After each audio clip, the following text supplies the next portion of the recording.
Cartoonshi. He sits there at his desk, now tasked with watching every single SpongeBob movie.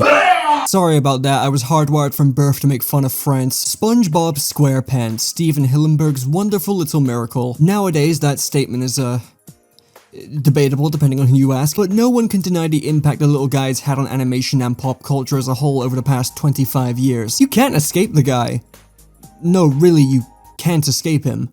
He will find you. And with a presence in our day-to-day lives that's bigger than God, you bet your $1 millionth that Nickelodeon was gonna jump at the opportunity to give SpongeBob the movie treatment. Not just once, but multiple times over. Making the jump from TV show to feature-length movie is no small feat. It takes a lot of work, especially when you're used to writing for television. SpongeBob's surreal nature and appeal isn't as easy to replicate as a lot of people think, and getting this kind of off-the-wall craziness to work for over 60 minutes is a challenge completely separate from the already challenging prospect of putting SpongeBob into a story that justifies the theatrical approach. Okay, now imagine this process repeated 4 times over. The quality of the SpongeBob movies has been debated for years now, and the most common thing you'll hear is that the first movie is the only good one and the rest are just garbage. It's a very common stance, but is that really the case? I mean, it's SpongeBob for crying out loud. Regardless of the lows the franchise has reached before, a lot of series veterans offer their input on these movies, and even Hillenburg himself worked on 3 of them before his unfortunate passing in 2018. There's no possible way all of these movies have no redeeming qualities, right? And after doing a rewatch of all 5 of them in the wake of the Plankton movie finally releasing earlier this month, I think there's something to value in all of these movies. Okay, with at least one exception. While I don't think all of these movies are great or anything, I think a lot of people fail to properly give them credit where it's due, and with another theatrical release right around the corner, I thought now would be a perfect time to look back at everything that came before. Yep. No other reason. Okay, fine, I'll use the clip. Say the line, Bart!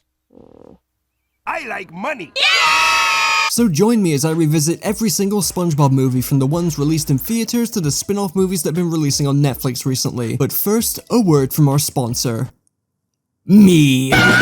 So a little birdie told me that 70% of you aren't subscribed yet. You know, I told myself I wouldn't start doing this trend because the Minecraft guy that got slapboxed by Gumball Watterson was doing it, but since when was the last time he had a consistent upload schedule? Please subscribe if you enjoy these videos. Also, apparently over 70% of you are guys, and sponsors tend to only work with creators that have a higher percentage of female viewers because women be shopping, I guess. It sounds really sexist, but that's their reasoning. So if you're in the 20% of guys currently watching me, could you, I don't know, transition, please? I'd accept you. Okay, let's get on with the video. The first ever SpongeBob movie is still widely regarded as the best one, and honestly, it's impossible for me to argue against that, so I'm not even gonna humor the idea that it somehow isn't the best one. It's the best one.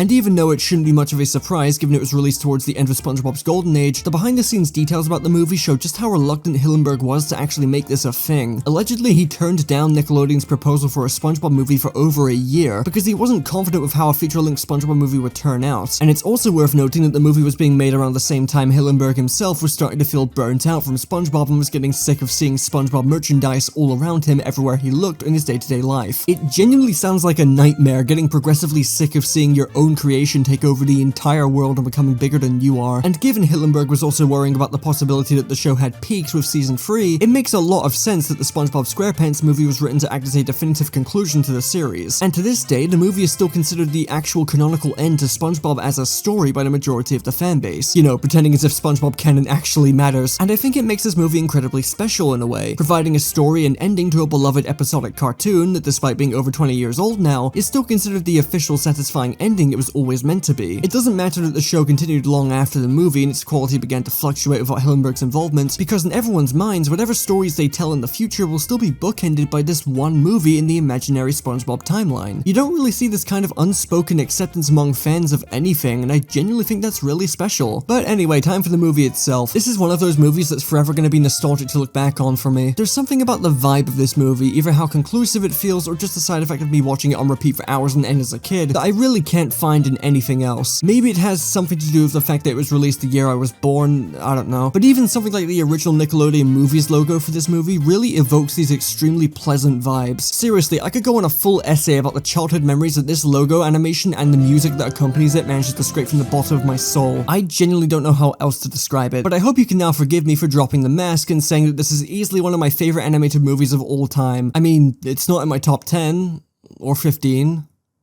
Or maybe 20. Look, I watch a lot of movies, okay? But I love this movie so much. I'm not even the biggest SpongeBob guy. Couldn't get enough of the show as a kid, and I loved the first 3 seasons like everyone else does. But the first SpongeBob movie does an excellent job at winning my heart over. I'm sure you will know the plot by now. Plankton steals Neptune's crown, frames Mr. Krabs, SpongeBob and Patrick must go save while becoming quote-unquote men. They deconstruct the notion, Goofy Goober rock, Ocean Man as the credits roll. I don't need to go in depth with this story, you all know it by now. This movie has so many iconic moments and gags. It's firing like a million jokes per minute, and I'm still shocked at just how many of them land. Despite Hillenburg and the crew's concerns with making SpongeBob work on the big screen, I don't think you could have asked for a more perfect representation of the entire franchise. I could show this movie to someone who has never seen SpongeBob, and they would come out of it with a picture-perfect idea of what the franchise is all about. It perfectly captures the surreal humor and vibes the series is known for. Even SpongeBob's iconic live-action segments are perfectly translated here. It's a movie that completely embraces SpongeBob's identity as a silly cartoon where literally anything stupid or surreal can happen for a joke, and never concerns itself with the need to make perfect sense. Oh, SpongeBob turns into a magical guitar wizard as a deus ex machina and saves the day. That's 15 sins. Like, okay bro, just get in the fucking locker. The film still has an emotional core to it, and as a kid, the scene where SpongeBob and Patrick straight up die always made me upset, and all of that stuff is handled with care too, but the movie isn't bothered with the need to be more dramatic or emotional. It's a silly movie through and through that never takes itself too seriously, and I'll always love it for that. Most movies based on cartoons lose their identity when transitioning to the big screen, and this is one of the only cartoon movies to keep the spirit of the original show perfectly intact. Now, it's not perfect, obviously, but most of my issues are just nitpicks. SpongeBob has a pretty massive and iconic supporting cast, and juggling that many characters in one movie is a big task, so I respect that the SpongeBob movie chooses to narrow down its focus to only SpongeBob, Patrick, Mr. Krabs, and Plankton, and everyone else is just kinda on the sidelines and have very brief cameo appearances. This was definitely the right decision at the end of the day and stopped the film from feeling too messy and cluttered with underdeveloped or underutilized characters, but I still find it really odd that characters like Sandy and Squidward get pushed to the back, especially Sandy. Like, I doubt her role in a story like this would have been big or anything, but she has like one line in the entire movie. We paid $9 for this? I paid 10. The other characters I can understand to an extent, but considering she's part of the main cast, her absence from the movie is pretty noticeable, and it's incredibly jarring compared to today, where she's been a main part of every SpongeBob movie since this one, and even got an entire movie of her own. Squidward did get a larger role, especially since him being the manager of the Krusty Krab 2 is the catalyst for SpongeBob's arc, but even he isn't given much to do in this story other than announcing that he's going to be a narc to Plankton's face. Yep, great plan, man. Given this movie was envisioned as the end of the series, it's a little disappointing that they were content with leaving some of the show's characters in the background without much to do. Also, just thought I'd point this out, but there's a running gag with Patrick having a crush on Mindy, Neptune's daughter, and I think the writers might have gotten carried away with how much the movie emphasized SpongeBob and Patrick's kid-like behavior, because they are still in fact adults,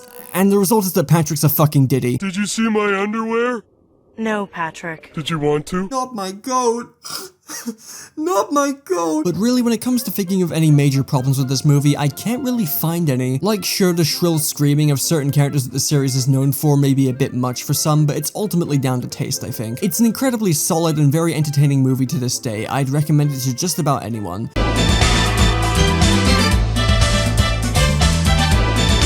11 years after the release of the first SpongeBob movie, Nickelodeon finally graces the world with a sequel. And not just a cash grab sequel either, as this movie marked the return of Steven Hillenburg, who had been completely hands-off with the franchise since the first movie released back in 2004. However, despite Steven's return being seen as a good thing, and most people still watching the show around this time took note of some significant improvements to the episodes, this is probably the single most divisive thing to come out of the SpongeBob franchise as a whole. Not the most controversial, not the most hated, the most divisive. The SpongeBob movie Sponge Out of Water is a very interesting film to try and gauge the public perception of, because you get wildly different answers from everyone. Some people loved it, some people hated it, some thought it was annoying, some thought it was messy, some people consider it on par or better than the first, and some people consider it to be one of the worst things to grace the franchise in recent memory. I've never seen such splintered reception to an animated movie before. No 5 answers you get from people are gonna be the same. So of course, you're all probably wondering, what does Cartoonshi think?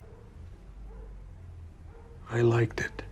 Now, is Sponge Out of Water giving the first movie a run for its money anytime soon?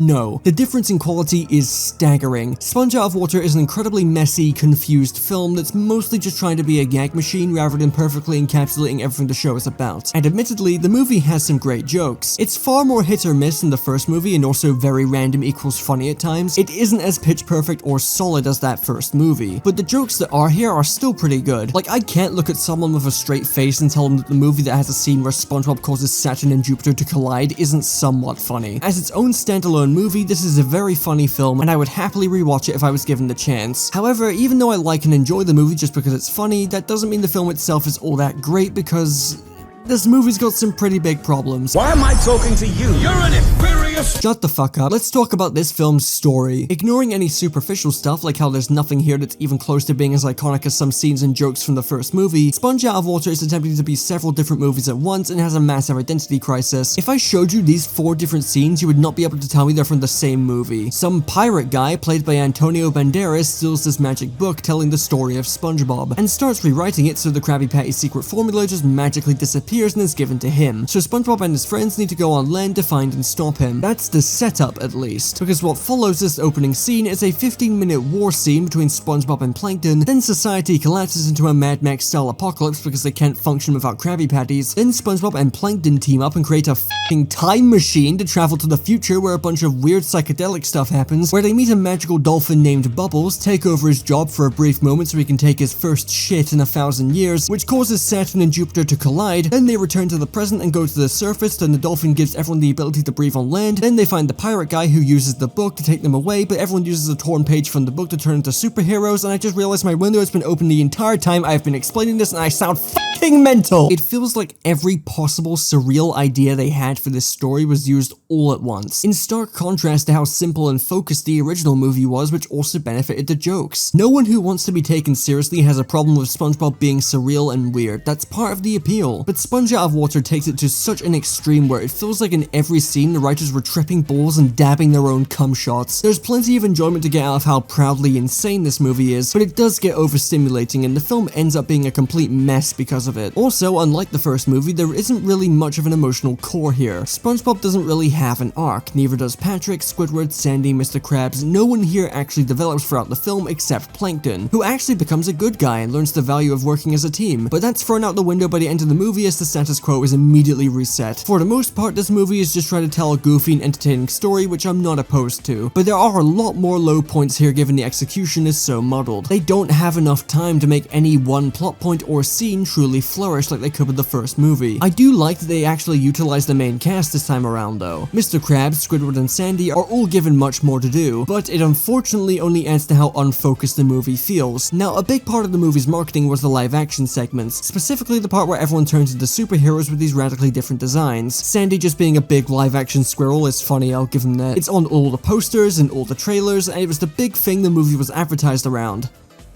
This happens in the last 15 minutes of the movie. Now, the live action section as a whole is a lot longer than that, but it still takes for over half the movie's runtime to be used up. Why am I pointing this out? Because 1, as a kid, I was really disappointed the trailers had lied to me, and 2, because the live action section is easily the worst part of the whole movie. The jokes become more unfocused, and you can really feel that this should have had more time dedicated to it as opposed to being crammed into the third act. The superhero stuff is fun for a bit, I guess, and the animation does look pretty good. The whole movie looks fantastic, actually. The 2D animation is especially good, and despite the false advertising, I do think it's incredibly f***ing base to trick millions of people into seeing what is basically 2/3 of a fully 2D animated movie, during a time where people actively choose not to go see them anymore. Okay, what else? The Teamwork song is garbage, just like actual garbage, it's really bad.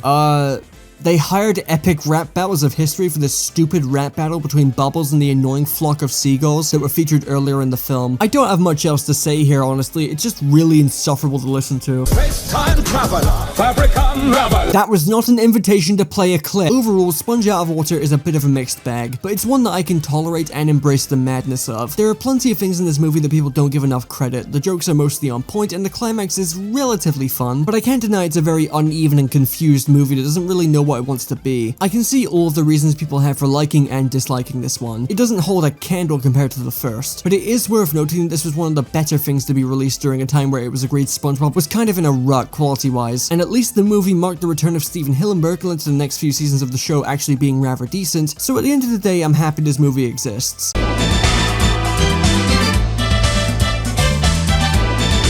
Sponge on the Run is fucking mid. This is actually the chemical representation of mid. This is the mid element. It's mid...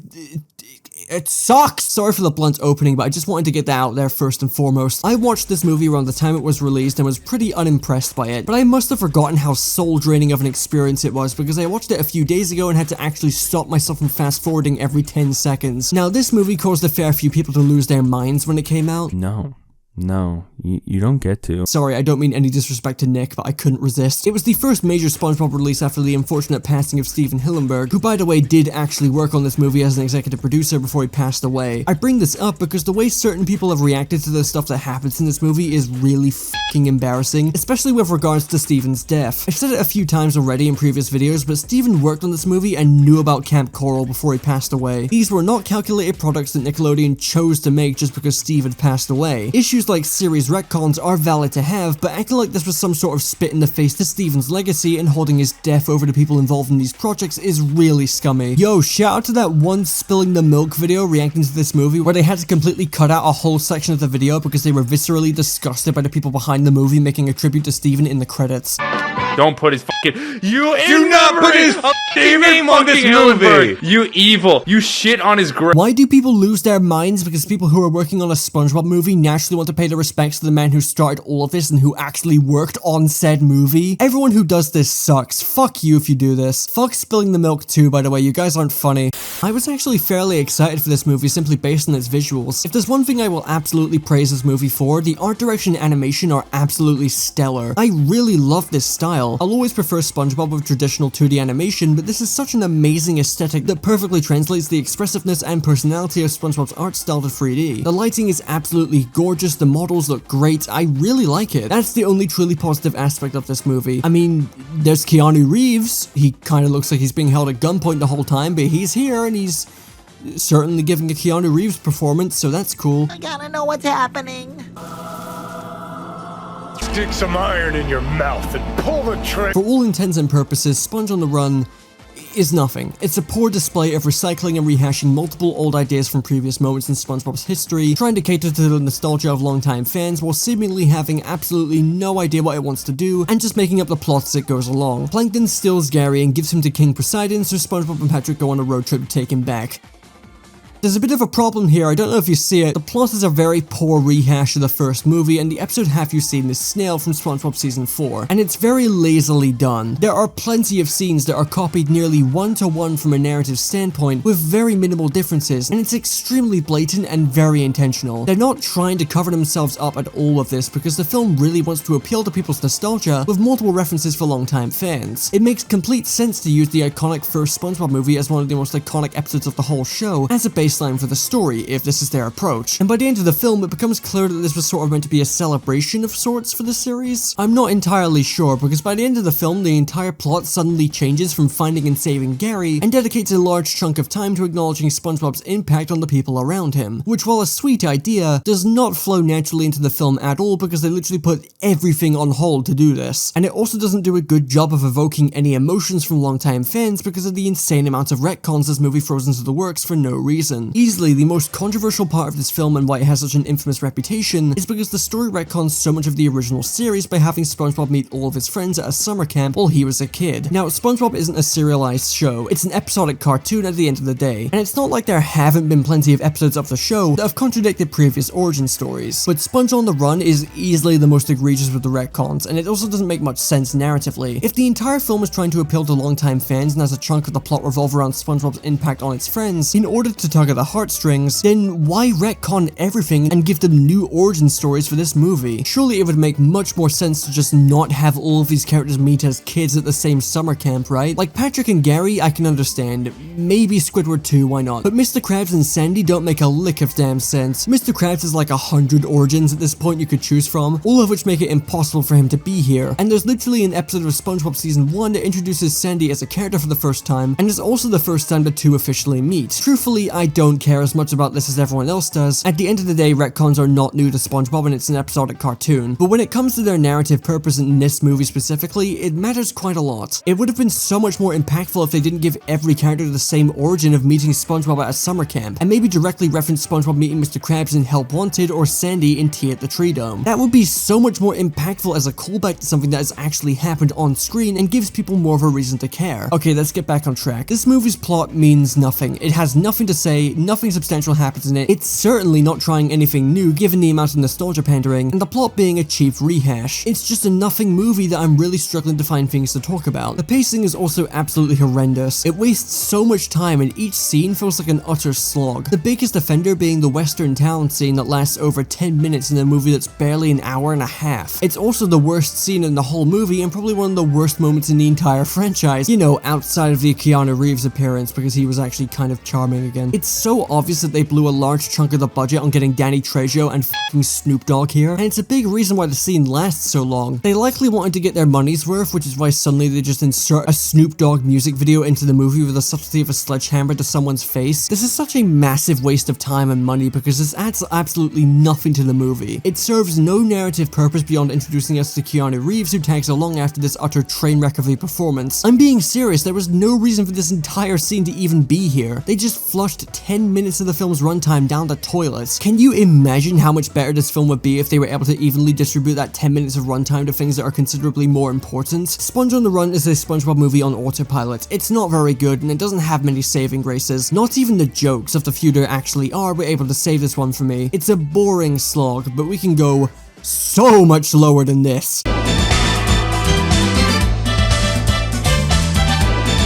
Wow, Texas sure is magical.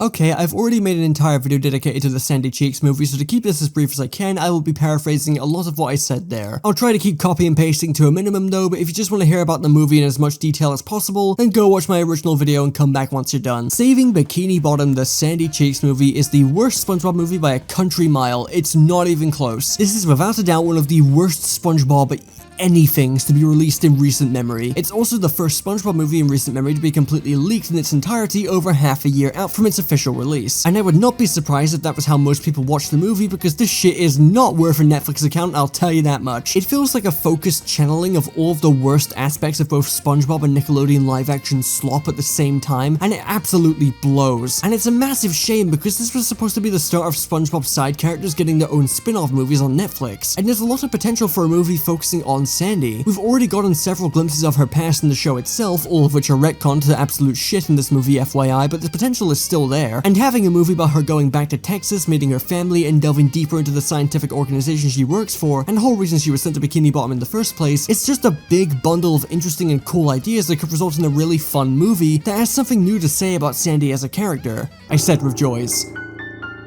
I was then shot 57 times. What happened? Seriously, what happened here? Don't mean to spoil anything, but the Plankton movie that came after this was genuinely so much better. What the f*** happened here? Firstly, the movie has a massive problem when it comes to closing its goddamn mouth. SpongeBob as a show isn't renowned for being quiet. Heck, that's the last thing I'd describe it as. But there is rarely a single second in this movie where it isn't trying to overstimulate the viewer. But if the original show is still beloved by kids without trying to get their ADHD in check, then I don't see why the Sandy Cheeks movie constantly has to have someone screaming, yapping, voice lines overlapping with each other, and some really poor sound design consisting of stock cartoon sound effects being played for no reason in the live action segments. The movie gets irritating very quickly. There is not a moment of dead air to let anything sit, and this gets much worse when you factor SpongeBob into the equation because while the movie isn't about him, he's contractually obligated to tag along for the ride, and he spends the entire movie being a nuisance to my eardrums. He's arguably the most flanderized he's ever been, being a completely one-dimensional twit that refuses to shut up and laughs like a maniac at every line of dialogue. Secondly, the plot is just bad. It's really bad, boring, and a complete waste of potential. Sandy's family members aren't interesting, and the villain's plot hinging on turning the residents of Bikini Bottom into mass-producible pets is ungodly stupid, and the fact that they used this idea to retcon the entire reason why Sandy was sent to Bikini Bottom, being that she was sent exclusively to have them spy on the residents, is really dumb and unsatisfying. And this moment of everyone in Bikini Bottom feeling betrayed by Sandy for this, even though she was completely unaware, is so forced. There is so much potential for a Sandy movie that explores more of her past or actually shows more of what makes her tick, and the best they could come up with was this? It's really disappointing. Thirdly, the film is painfully really unfunny. This isn't a case where there's a handful of jokes that work, or the jokes are hit or miss, or the film just doesn't have jokes. None of that. The film has plenty of jokes, and every single one of them is awful. Genuinely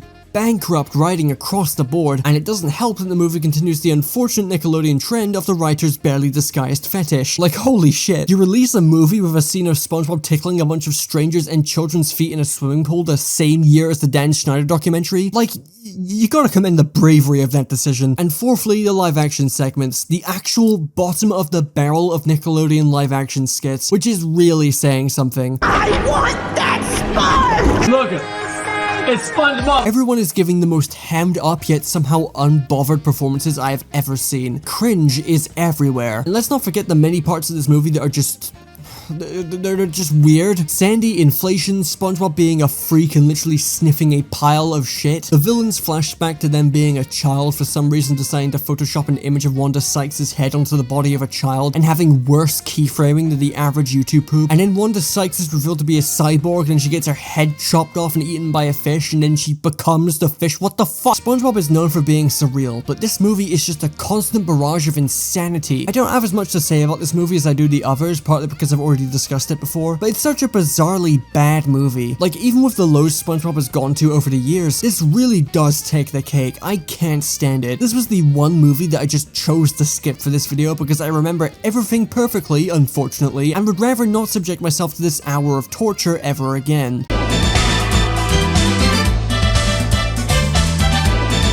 And here we are with the most recent SpongeBob movie that released earlier this month, Plankton the Movie. And suffice to say, expectations were not high for this one. After the absolute train wreck that was the Sandy movie and the insane amount of exposure it got from being posted all across social media months out from release, everyone naturally assumed that all of these Netflix exclusive SpongeBob movies were just going to be low budget junk food movies that can be produced quick and easy within a year of each other. And that isn't wrong to an extent. These are noticeably low budget films with some really dodgy looking visuals and poor lighting at times. No one expected much of the Plankton movie.